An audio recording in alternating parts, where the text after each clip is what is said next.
السلام علیکم ورحمۃ اللہ. میں ہوں یاسر ندیم الواجدی. سرجیکل اسٹرائک کی 30ویں قسط پیش خدمت ہے. 9 فروری وعلیکم 2016 کو السلام.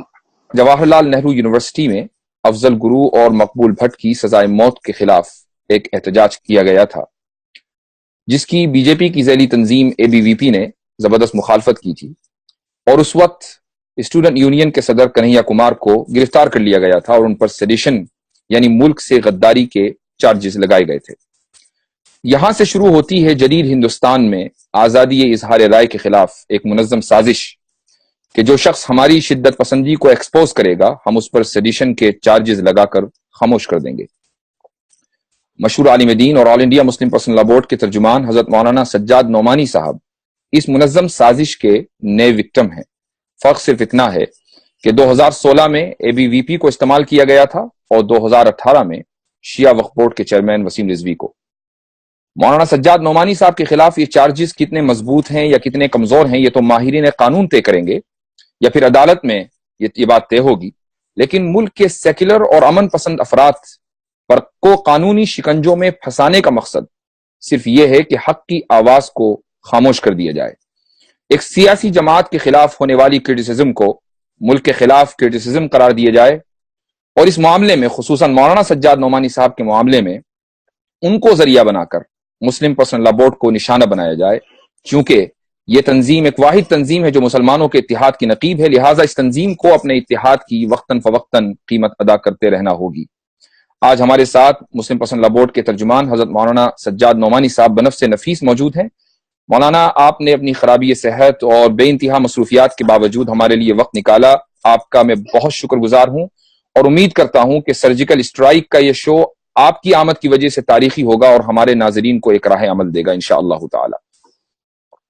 میرا جو بہت پہلا بہت شکریہ. جزاکم اللہ. میرا جو پہلا سوال ہے وہ یہ ہے کہ دستور کے آرٹیکل 19 کے تحت ملک کے تمام باشندوں کو فریڈم آف ایکسپریشن حاصل ہے. کیا اب اس آزادی کو ختم کرنے کی کوشش کی جا رہی ہے؟ کیا اب دہشت گردی، شدت پسندی یا شدت پسند گروپوں یا رائٹ ونگ کے خلاف بولنا بھی ہیٹ اسپیچ کے زمرے میں آئے گا؟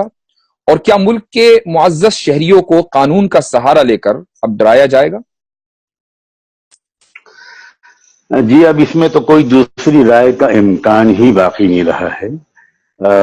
دستور ہمارے ملک کا بلا شبہ دنیا کے اچھے دستوروں میں سے ایک مانا جاتا ہے، لیکن اس دستور پر عمل کرنے میں بہت پہلے سے بھی کوتاہیاں رہی ہیں، اور اب تو اس دستور کے خلاف کھلم کھلا اعلان بغاوت ہے.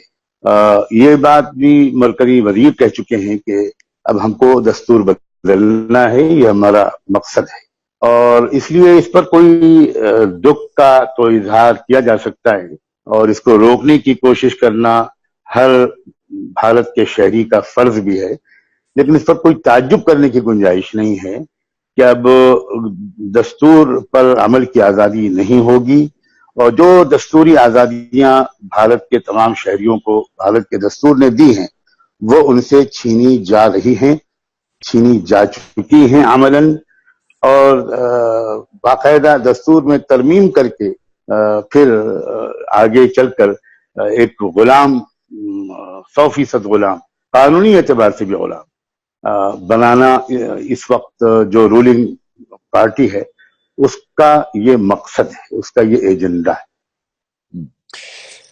یہ ایک بہت خطرناک ایجنڈا ہے اور آپ بارہا اپنی تقریروں میں اس بات کا اظہار کرتے رہے ہیں. تو اگر یہ سوال کیا جائے کہ بی جے پی کیا اپنے ایجنڈے سے صرف 1 سال پیچھے ہے، 2019 میں الیکشن ہونے والا ہے، تو کیا یہ کہنا صحیح ہوگا یا اس میں کچھ مبالغہ آرائی ہے، یا وہ اس ایجنڈے کو اچیو کر چکے؟ نہیں، اس کا خطرہ تو موجود ہے، لیکن اس خطرے کو ٹالنے کے پورے امکانات بھی موجود ہیں. اگر ملک کے شہری ذرا تھوڑی سی سمجھداری سے کام لیں اور ایک کامن منیمم پروگرام کے تحت ملک کی اکثریت اگر اس خطرے، اس چیلنج کے مقابلے کے لیے متحد ہو جائے تو اس کے بہت روشن امکانات موجود ہیں. آپ اچھی طرح سمجھ سکتے ہیں یہ بات کہ جب ایٹراسٹیز بہت بڑھ جاتی ہیں، ظلم بہت بڑھ جاتا ہے، تو اس ظلم کا احساس اور اس سے نکلنے کی کوششوں کا سلسلہ بھی بڑھ سکتا ہے. اور یہ دراصل ایک چیلنج ہوتا ہے لیڈرشپ کے لیے. میں ہمیشہ اکثر یہ کہا کرتا ہوں کہ جتنے جو چیلنجز آتے ہیں وہ زندہ قوموں ہی تو آتے ہیں، لیکن چیلنجز سے گھبرانے کے بجائے چیلنجز کو اپرچونٹیز میں کنورٹ کرنے کی کوشش کرنی چاہیے. اور یہ بھی ہمارے ملک کے پاس اگر بہترین اپرچونٹی ہے، ایک تاریخی اپرچونٹی ہے، اس لیے کہ اس وقت صرف مسلمان پریشان نہیں ہیں اور صرف مسلمان نشانہ نہیں.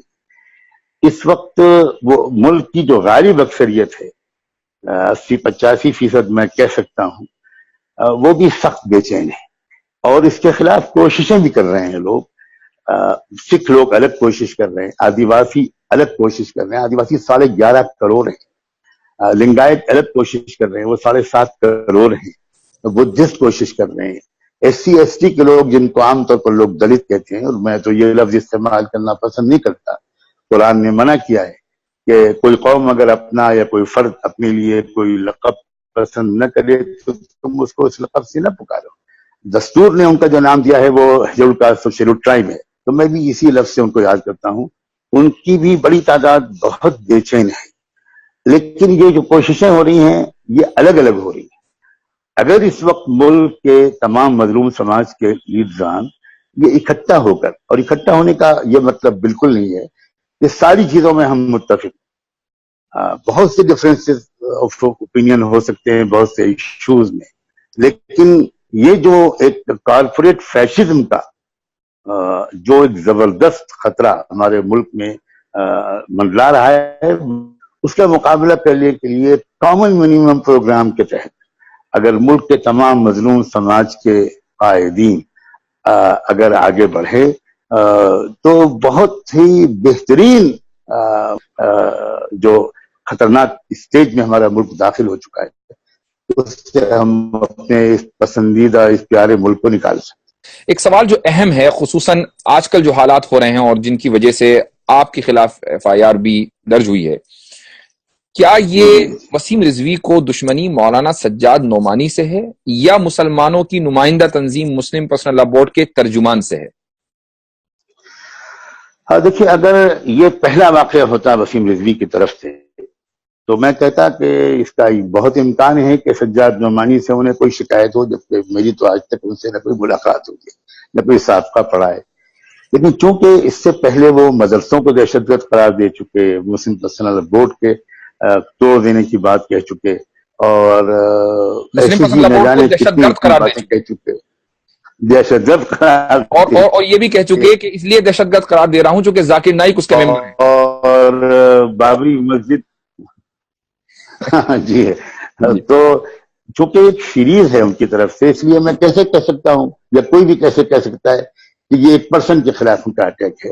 یہ تو دراصل جو ملک میں دستوری آزادی کو کے دفاع کی جو کوششیں ہو رہی ہیں، اور اس کا کوئی انکار نہیں کر سکتا، پچھلے چند سالوں میں بڑی بصیرت اور جرت کے ساتھ جو اس کا دفاع کیا ہے، اس میں مسلم پرسنل لا بورڈ شاید سر فہرست جی. جو FIR اس میں نشانہ ہے، جی جو FIR آپ کے خلاف لانچ ہوئی ہے سیڈیشن کی، جو چارجز لگائے گئے ہیں، تو مجھے معلوم ہے کہ جس تقریر کی بنیاد پر یہ چارجز لگائے گئے ہیں وہ تقریر اب محض ایک تقریر نہیں رہ گئی بلکہ ایک کیس بن گیا ہے. کیا اس تعلق سے آپ کچھ کہنا چاہیں گے؟ دیکھیے، میں اس سلسلے میں میرے پاس کہنے کا بہت مواد موجود ہے، لیکن میں مناسب سمجھتا ہوں ملک کا جو قانون اس کا احترام کرتے ہوئے مجھے اس سلسلے میں جو کچھ بھی وہی زیادہ ملک کے قانون کے احترام کا تقاضا ہے. میں نے اس سلسلے میں کہنے کو بہت مواد موجود ہے، لیکن میں جو کچھ بھی کہوں گا وہ اگر پڑے گی ضرورت تو میں عدالت کے سامنے کہوں گا، مناسب وقت میں مناسب فورم کے سامنے کہوں گا. ناظرین کو میں بتانا چاہوں گا کہ سیڈیشن کے جو چارجز مولانا کے خلاف لگے ہیں، سیڈیشن کا مطلب آتا ہے کہ کوئی ایسا عمل یا کوئی ایسا قول اور اسٹیٹمنٹ کہ جس کے ذریعے ملک کے خلاف بغاوت ہو یا ملک کے خلاف بغاوت پر ابھارا جائے.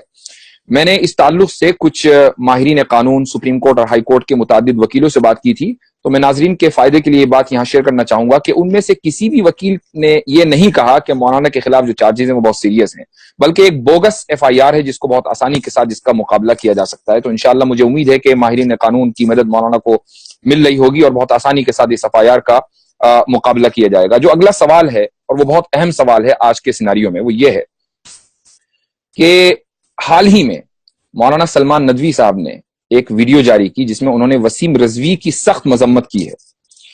ابھی بھی کچھ لوگ اس واقعے کو جو کچھ ہوا مولانا سجاد نعمانی بنام وسیم رضوی نہیں مان رہے ہیں، بلکہ مولانا سجاد نعمانی بنام مولانا سلمان ندوی مان رہے ہیں۔ تو کیا آپ اس نیریٹو کو ختم کرنے کے لیے کچھ کہنا چاہیں گے؟ دیکھیے، آپ اس بات کے شاید اس کو واچ کر رہے ہوں گے کہ جس دن سے ہمارے محترم دوست نے وہ سب کچھ کہا ہے، اس کے بعد سے میں نے اس پر ایک لفظ بھی نہیں بولا، میں نے مکمل خاموشی اختیار کی ہوئی ہے، اس لیے کہ میں یہ بات قصہ ہے اصل میں نزغ الشیطان بینی و بین اخوتی کا جی، جب ایسا موقع آتا ہے تو ہمارا ایمان ہے کہ ایک طاقت ہے شیطان، ہم اس پر پورا ایمان رکھتے ہیں کہ ایک طاقت ہے شیطان جو اہل حق کے صفوں میں انتشار پیدا کرنا چاہتا ہے، اور وہ شیطان وسواس خناس ہے، وہ کسی کے ذہن میں بھی کوئی بات ڈال سکتا ہے اور کسی کو بھی استعمال کر سکتا ہے، مجھے راہ سے بے راہ کرنے کے لیے، آپ کو راہ سے بے راہ کرنے کے لیے، کسی کو بھی کسی سے بھی کوئی بات کہلوا دینے کے لیے۔ تو اس لیے میں تو اس وقت سے ہی میں نے بالکل خاموشی اختیار کی ہوئی ہے، اور جو بھی میری بساط ہے اس کے مطابق میں دعاؤں کا اہتمام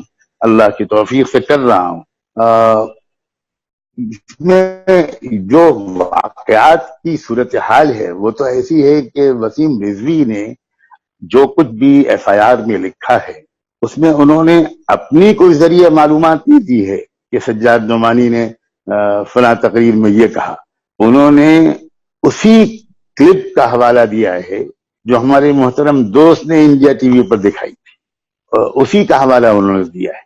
تو بہرحال کہیں نہ کہیں مولانا سلمان ندوی صاحب کے اٹھائے ہوئے اس مسئلے کو بنیاد بنایا ہے وسیم رضوی صاحب۔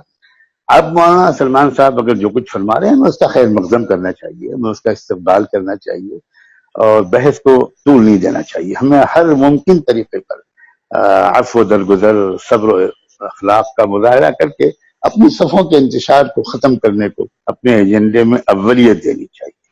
جی، اس لیے میں گزارش کروں گا لوگوں سے کہ وہ جی، اس بارے میں اب بحث نہ کریں کہ اس کی اصل ذمہ داری فلاں پر نہیں ہے، فلاں پر ہے، بلکہ مولانا کی وضاحت کو قبول کر لیں۔ یہ میری ایک ذاتی گزارش ہے۔ بہت بہتر۔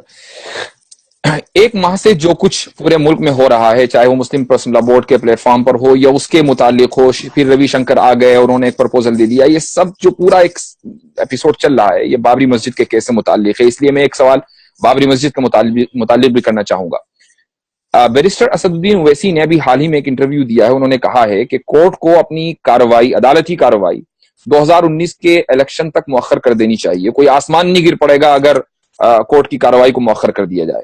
تو کیا یہ مطالبہ درست ہے؟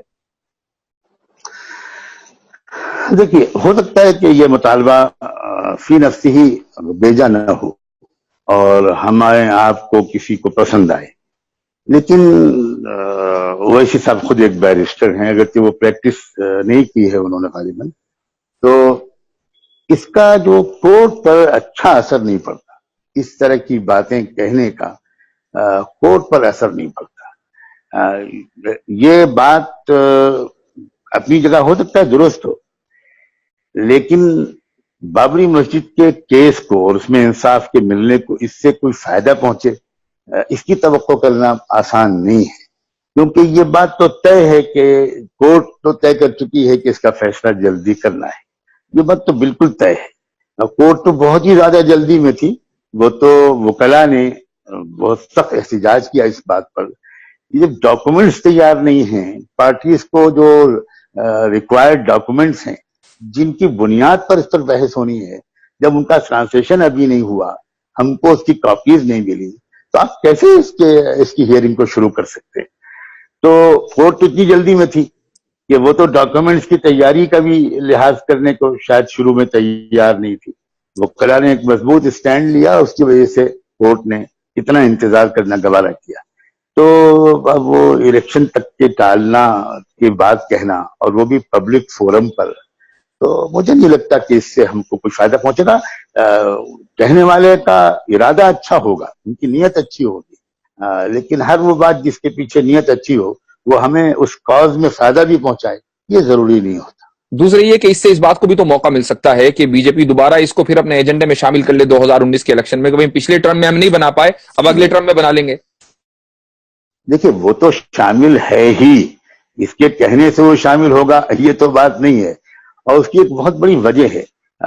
جس ایجنڈے پر الیکشن لڑ کر اور جن وعدوں کی بنیاد پر یہ بی جے پی جیتی تھی، اگر اس کو صرف ای وی ایم کے سہارے کی جیتنا مانا جائے، بلکہ ای وی ایم کی شرکت کے ساتھ ان وعدوں پر جو قوم نے جو تھک گئی تھی پچھلے رجیم سے، اس کا اعتبار کر کے قوم نے جو ووٹ دیا تھا، اگر یہ مانا جائے تو اب چونکہ وہ سارے وعدے پورے نہیں ہوئے، بلکہ اس پر کوئی کام ہی نہیں ہوا، اس کے برخلاف الٹی سمت میں ملک جا رہا ہے.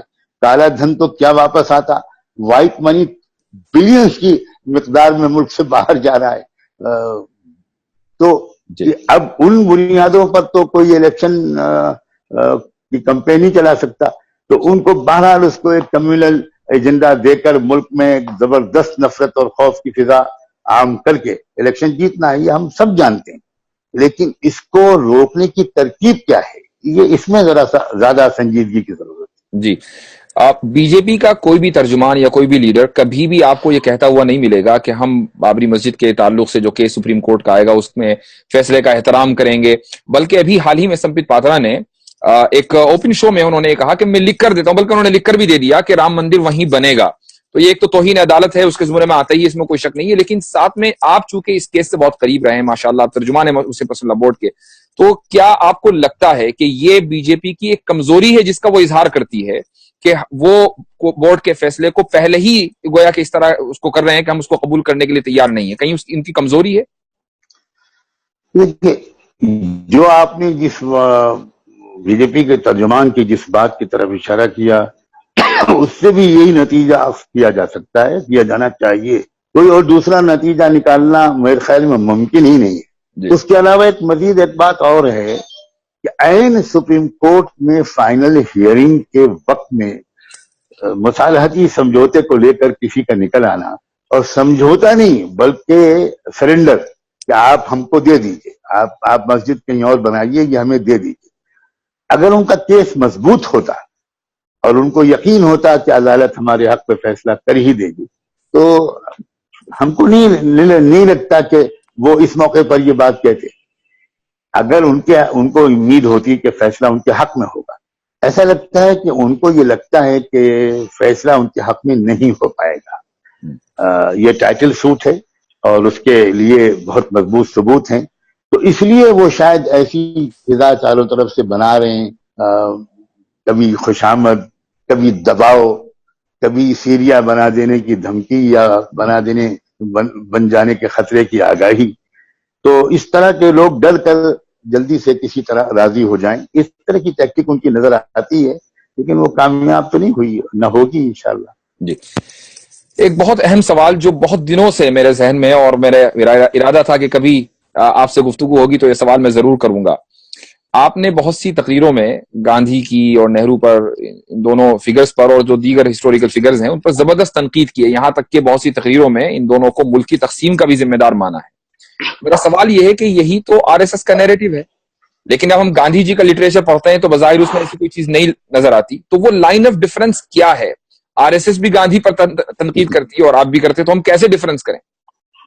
یہ بہت لمبا موضوع ہے، میرے پاس بھی شاید اس کو ثابت کرنے کا اس وقت نہیں ہے، لیکن میں بہت ایمانداری سے یہ بات کہتا ہوں کہ پوری تاریخ کو، دستاویزوں کو پڑھ لینا چاہیے.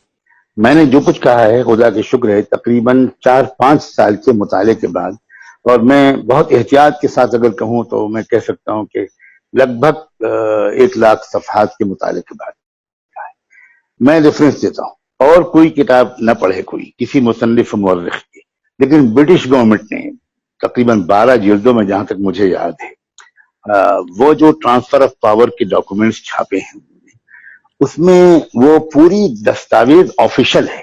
اس میں ہر میٹنگ میں کس نے کیا کہا وہ سب کچھ ریکارڈڈ ہے, برٹش گورنمنٹ کی طرف سے آفیشل ہے.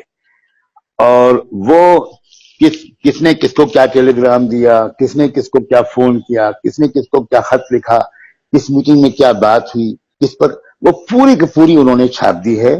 آپ جانتے ہیں برٹش گورنمنٹ کا اس سلسلے میں کیا پروفیشنل اسٹائل ہوتا ہے کہ کتنے سال کے بعد وہ پبلک ڈومین میں لے آتے ہیں ان ڈاکومنٹس کو جو ایک زمانے تک وہ سیکریٹ رہتے ہیں. وہ ایک ایک لفظ میں نے پڑھا ہے, اس کے بعد میں اتنے کانفیڈنس کے ساتھ یہ بات کہہ رہا ہوں. اس سے یہ بات صاف صاف ثابت ہوتی ہے. مولانا آزاد نے خود انڈین اسٹیڈیم میں یہ بات خود لکھی ہے کہ کتنا بڑا دھوکہ انہوں نے کھایا ہے, جس میں انہوں نے سیدھے سیدھے نہرو پر الزام لگایا ہے. گاندھی جی کے کیریکٹر کے بارے میں بھی انہوں نے سخت دکھ کا اظہار کیا ہے. اور خود بی جے پی کے جو ایک فارن منسٹر رہے ہیں جسونت سنگھ صاحب, انہوں نے خود اپنی کتاب میں نہرو اور پٹیل کو ذمہ دار قرار دیا ہے, گاندھی جی کو تو انہوں نے بچایا ہے. میں یہ بات کوئی بہت بڑا بحث کا ایجنڈا بنانے کے لیے نہیں کہتا, میں اصل میں یہ بات کہنے کے لیے کہتا ہوں کہ مسلمانوں کو چاہیے کہ وہ حقائق کو سمجھ کر اپنی سیاسی حکمت عملی اختیار کریں. ماضی میں کیا ہوا اس سے صرف سبق سیکھ لیں, اس کی وجہ سے ہم فلاں پارٹی کے دشمن ہو جائیں یہ میں نہیں کہنا چاہتا, لیکن ہم کو حقائق معلوم ہونے چاہیے تاکہ ہم ان سے کچھ معاہداتی رخ پر بات کر سکیں. یہ نہ کرے ہم کہ ہم جو عام طور پر پولیٹکس میں ہوتا ہے, پولیٹیکل سائنس کے تو بنیادی طالب علم کو یہ بات معلوم ہونی چاہیے کہ کوئی بھی آئیڈیولوجیکل موومنٹ, نظریاتی کوئی تحریک, وہ جب بھی سیاست کے میدان میں اترتی ہے تو کم سے کم دو پارٹی بنا, تاکہ پبلک جب ایک پارٹی سے ناراض ہو تو دوسری پارٹی کو ووٹ دے گی. جب دوسری پارٹی جیت کر آ جائے گی تو پبلک تو سمجھے گی کہ ہم نے بہت بڑی کامیابی حاصل کر دی, لیکن کوئی میجر ڈفرینس نہیں ہوگا. آپ اسٹیٹس آف امریکہ میں رہتے ہیں, آپ اچھی طرح جانتے ہیں کہ ڈیموکریٹس میں اور ریپبلکنس, کیا نام ہے اس کا, دوسری پارٹی ریپبلکنس, ریپبلکنس, جی, ان کے درمیان کیا بنیادی فرق, ریپبلکنس کیا بنیادی فرق ہے؟ آپ ان دونوں کے دستوروں کو آپ پڑھیے تو صاف لگتا ہے کہ ایک ہی دماغ نے دونوں دستور بنائے ہیں. یہی حال یو کے کا ہے کہ وہاں لیبرل پارٹی اور کنزرویٹو پارٹی, تو یہ ایک ٹرک ہوتی ہے. تو میں کہتا ہوں مسلمان کم سے کم قیادت کو بصیرت حاصل ہو, اور وہ اس بارے میں یہ بات بھی اس موقع سے فائدہ اٹھا کر کہنا چاہتا ہوں کہ آزادی کی تحریک جب چل رہی تھی تو اس وقت جمعیت علماء ہند ہی مسلمانوں کی ایک بہت بڑی معتبر جماعت تھی ہمارے ملک میں, مسلم لیگ کے علاوہ. تو جمعیت علماء ہند کے اندر جو علماء شامل تھے, اکابر علماء, ان میں سے ایک قسم علماء کی وہ تھی جو بڑی اصرار اس بات پر کرتی تھی کہ کانگریس کے ساتھ غیر مشروط اشتراک نہ کیا جائے تحریک آزادی میں, غیر مشروط نہ کیا جائے, بلکہ ہم اپنی الگ ایک سیاسی پارٹی بنائیں اور وہ ایک سیاسی پارٹی معاہدہ کرے. یعنی کولیشن پولیٹکس کا جو آج دنیا میں رواج ہوا ہے, وہ علماء بہت بڑے فراست والے لوگ تھے جنہوں نے آج سے 100 سال پہلے اس کولیشن پولیٹکس کا مشورہ دیا تھا, اور جس میں سری حضرت مولانا ابوالمحاسن محمد سجاد صاحب رحمۃ اللہ علیہ بانی امارت شرعیہ سے. اور مجھے بہت دکھ ہے کہ جمعیت علماء ہند نے اللہ جانے کیوں دانستہ یا نادانستہ مولانا سجاد صاحب کے نام کو ہی تقریباً حذف کر دیا ہے. عام طور پر لوگ جانتے ہی نہیں ہیں ان کے نظریات کیا تھے. وہ بڑی شدت کے ساتھ یہ بات کہتے تھے کہ یہ غلطی ہوگی, اور وہ پوری مغربی دنیا میں جمہوریت کے تجربوں کا حوالہ دیتے تھے. اور اس پر مجھے یاد آتا ہے کہ مولانا مودودی نے ان کے ایک مضمون یا خطبہ صدارت کو پڑھ کر حیرت کا اظہار کیا تھا کہ یہ ایک فقیہ شخص, قاضی اور نقشبندی شیخ, یہ پورے یورپ کے دستوروں کا اور وہاں کے حالات کا کیسا مطالعہ کر کے یہ بات کہہ رہا ہے. بہت متاثر ہوئے تھے وہ اس وقت کہ وہاں یہ جو جمہوریت ہوتی ہے اس میں اصل میں اکثریت کی حکومت ہوتی ہے, دستور کی حکومت نہیں ہوتی, اکثریت کی حکومت ہوتی ہے. اس لیے اس طرح غیر مشروط اشتراک آزادی نہ کیا جائے. اور جب ملکی پیمانے پر وہ اس تجویز کے منوانے میں کامیاب نہیں ہو پائے تو انہوں نے بہار میں جا کر مسلم انڈیپینڈنٹ پارٹی بنائی, اور 1937 کے جنرل الیکشن میں انہوں نے اس پارٹی نے الیکشن لڑا اور مسلم لیگ کا صفایا کر دیا. اس پارٹی نے ایک بھی سیٹ مسلم لیگ کو نہیں ملی. کانگریس